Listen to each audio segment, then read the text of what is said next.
കഞ്ചാവ് ലഹരിയിൽ വീടിനുള്ളിൽ ഗ്യാസ് കുറ്റി തുറന്നു വെച്ച യുവാവിന്റെ പരാക്രമം.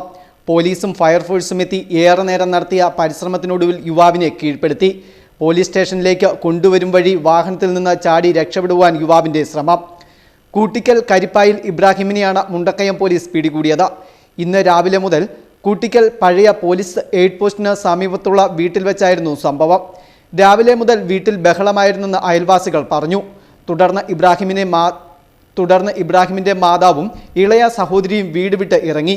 ഇതോടെയാണ് യുവാവ് വീട്ടിനുള്ളിലുണ്ടായിരുന്ന 2 ഗ്യാസ് കുറ്റിയും തുറന്നുവെച്ച് ഭീകരാന്തരീക്ഷം സൃഷ്ടിച്ചത്. ഏറെ നേരത്തെ പരിശ്രമത്തിന് ഒടുവിലാണ് കഞ്ചാവ് ലഹരിക്ക് അടിമയായ ഇബ്രാഹിമിനെ കീഴ്പ്പെടുത്തിയത്.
തുടർന്ന് ഇയാളെ പോലീസ് വാഹനത്തിൽ മുണ്ടക്കയം സ്റ്റേഷനിലേക്ക് കൊണ്ടുവരും വഴി ചെളിക്കുഴിക്ക് സമീപം പർത്താനം കവലയിൽ വെച്ച് ചാടി രക്ഷപ്പെടുവാൻ യുവാവ് ശ്രമം നടത്തി.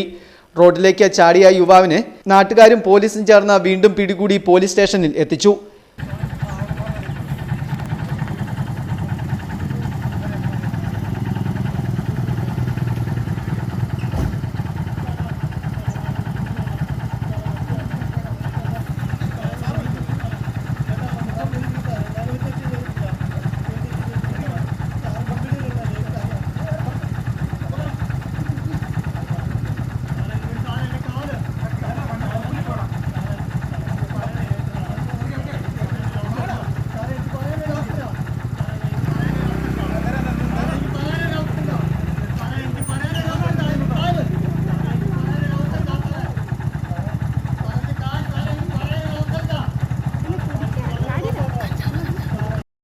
പോലീസ് വാഹനത്തിൽ നിന്നും ചാടിയതിനെ തുടർന്ന് യുവാവിന് പരിക്കേറ്റിട്ടുണ്ട്. Festoon news, Mundakayam.